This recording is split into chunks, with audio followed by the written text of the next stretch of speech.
If you keep finding yourself being in relationships with women who mock you, who belittle you, who disrespect you, who don't honour your boundaries, your time, who might make fun of you in front of company or whatever, don't worry, I've seen it all, then you might start to wonder, is this just the way dating is nowadays? Am I just going to be in this kind of dynamic forever?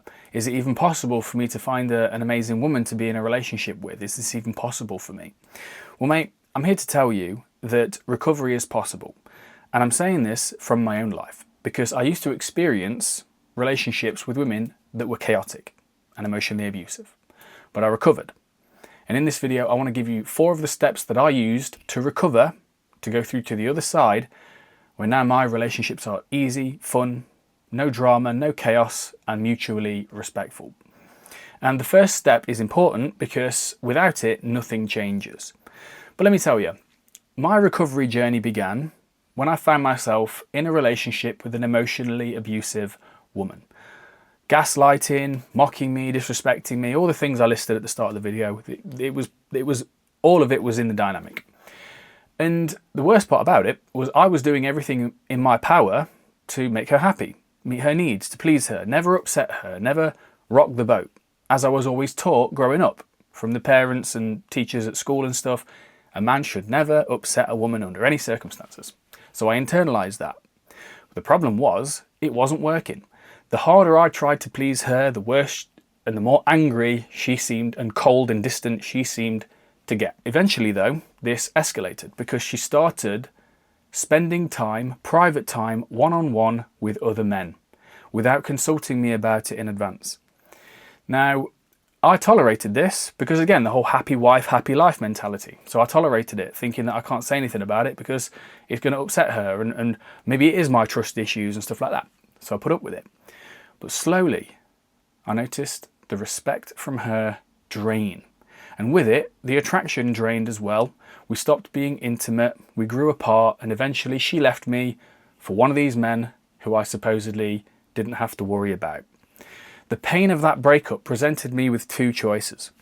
Do I get angry at women and get resentful and bitter, thus guaranteeing that I will literally never be in a healthy relationship as long as I live?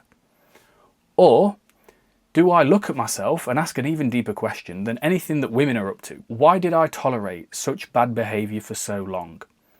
And I'm glad I chose the latter. And early on in my recovery journey, I read an amazing book that blew my mind. It's a book called No More Mr. Nice Guy by Robert Glover. And in the book, I learned something. Yes, her behaviour was abusive, it was toxic, it was wrong. But even deeper than that, I, through the way I was showing up, was actually a lot more part of the dynamic than I wanted to admit at the time. I was a nice guy. Now, I want to define what that means for a second, because there's a lot of confusion about it. A nice guy, as defined in the book, is not just a kind man. It's not just a man who's kind. A nice guy is a man who unknowingly, unconsciously uses his niceness as a strategy to make other people like him and avoid other people disliking him. So he wants to try and be liked by everybody. He's like a people pleaser. The problem with this, though, it is an inauthentic, dishonest manipulation strategy that it's not his fault. He learned to do it when he was younger to cope with the emotional chaos of his parents or teachers at school or being bullied or something. There's loads of reasons for it. But it guarantees unhealthy relationships, always. And here's the thing. A nice guy is usually very empathic, very sensitive, very caring. But he also has no boundaries, no assertiveness, and he absolutely is terrified of conflict. And it's these qualities that make a nice guy a prime target for emotionally abusive women. And I just described myself. At the time, I thought the book was written for me.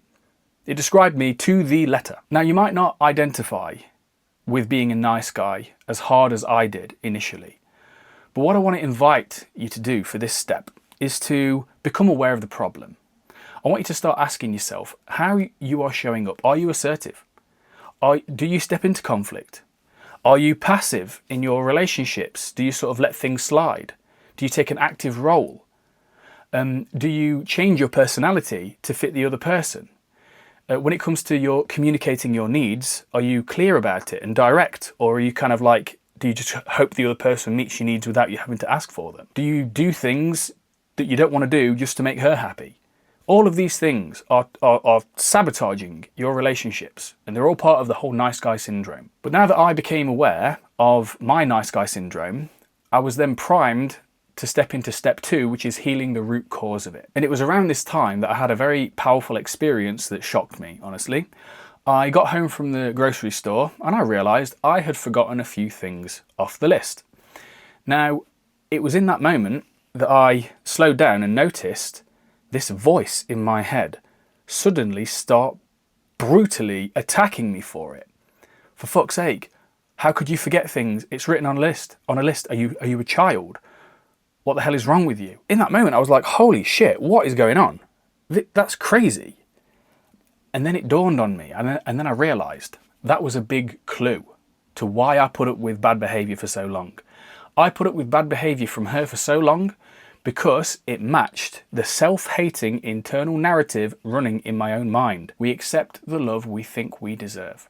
So healing the root cause of this problem, which is essentially low self-esteem at the root, what we have to do is to change the internal narrative in our heads. We need to start treating ourselves with kindness. We need to absolutely, categorically refuse to disrespect ourselves. If we consistently disrespect ourselves in our own heads, we will tolerate disrespect from other people. And that's when our relationships with women will turn abusive. We'll attract emotional abusive women. We'll attract the wrong women. We'll put up with bad behavior, etc. So what we can do is we can start setting boundaries with that critic internally. When you start noticing your inner critic start making loads of noise when you've made a mistake or whatever, I want you to refuse to indulge it. I want you to literally say to yourself, no, you don't get to speak to me like that anymore. I want you to externalize the critic and speak to it as if it is literally a person outside of you. And I want you to get into the practice of writing little letters to yourself in the morning, in your journal. If you're not keeping a journal, keep a journal, please. In the morning and the evening, just write a couple of sentences towards yourself, offering you kindness, support and encouragement. All the things that we want from other people, give them to yourself. That is a practice of retraining your self-worth. And here's the thing, the more you become a better friend to yourself, the more your standards for what you expect in your relationships and you demand from your relationships with women, the more your standards increase at the same time. But the truth is, those standards are no good without step 3. Now, a couple of years after that breakup, I had an experience that showed me just how far I had come in my journey. I was on a date with a woman. We were laughing, having banter. The night was going really well. But then suddenly she went a bit too far. She called me a fucking prick in front of everybody. It led to this awkward silence. It was very unusual. And what I usually would have done in that situation, nice guy Ollie would have apologised. I'd have said, oh, sorry, did I upset you, etc. I would have tried to make nice. I would have tried to make her like me again. But in that moment, I was like, absolutely not. No. I realised that she'd gone too far. So instead, I just slowed down, took a breath, popped my drink on the table. I let the silence hang and I just said, listen, I know we were joking just now, but what you just said went too far for me. And she started to argue back and be like, oh, what? And I was just like, listen, I want to make something very clear to you. If you speak to me like that again, this night is over. And I meant it. I let the silence hang. I was scared that she was going to go crazy at me and get angry, but I sat with my anxiety, I breathed, I self-soothed, and she actually softened. She softened, she relaxed, and she apologised for her behaviour. And that brought us closer together. So I learned an important lesson there. Emotional abuse only exists to the level that a man is willing to tolerate it. But you don't have to be in a relationship to practice this. I want you to start practicing assertiveness in your life. It's a great training ground for it. I want you to become aware of all the things that you say yes to when you mean no. And I want you to start saying no. I want you to start writing down all the things all your standards, all your boundaries that you want in your life from other people. And I want you to get used to saying, when someone crosses a boundary, instead of going silent and passive, I want you to just say something simple. I want you to just say, I didn't like that. I didn't like it when you did that. Because if you don't respect yourself enough to speak up and stick up for yourself, how can you expect any woman to respect you? But the truth is, mate, there's something deeper that will self-sabotage you if you don't address it. And that brings me to step 4. So in my recovery journey, I hired a mentor, an old guy in his 60s by the name of Owen. Now I thought, because I wanted him to help me with my relationships with women, I thought that we would talk about that in our first session. But he asked me a question that was very different to what I expected. He said, "Oliver, where are you going in your life?" Now, initially, this disappointed me, honestly, because I thought we were going to talk about women. But I agreed to work with him, and after a few sessions, he helped me realise something. He helped me realise that deeper than anything else, deeper than any woman, any conversation, any dynamic, any dating situation, underlying all of it was something way worse that was messing with everything. It was that I didn't have any direction in life at all. And I had unknowingly elevated women, put them on a pedestal, and I had made women my mission. I'd made women my purpose. I had made female validation the most important thing in my life, and I didn't even realise it. And the thing is, by making female validation the most important thing, it means that I then tolerated terrible behaviour because I was terrified of losing it. Because that was my only lifeline, right?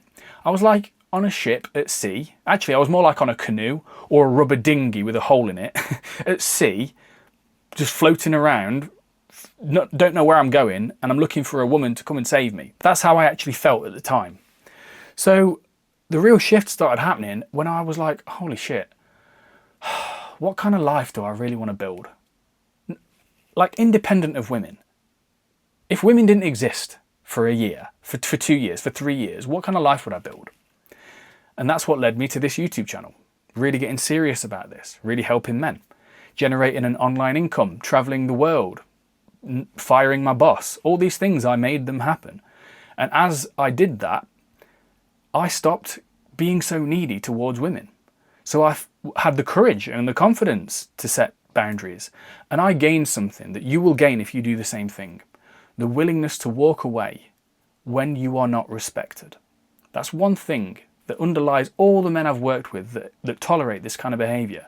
They're not willing to walk away. So I really want you to take your pen and your journal out, and I want you to get serious. I want you to write down, what would your life look like in 5 years if it was your best life? Even 1 year. Just write it down and do it for you, not for women. But the cherry on top is that when you build a life that truly inspires you, you attract women who respect you.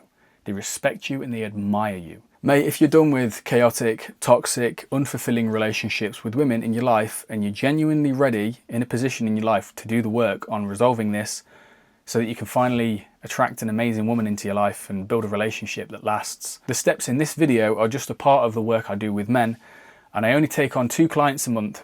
So if you're interested in working with me and you are ready, then please click the link in the pinned comment down below and let's book a 30-minute call. We can talk all about it and see where we go from there, all right? Take care, mate, and I'll see you in the next video. Stay courageous.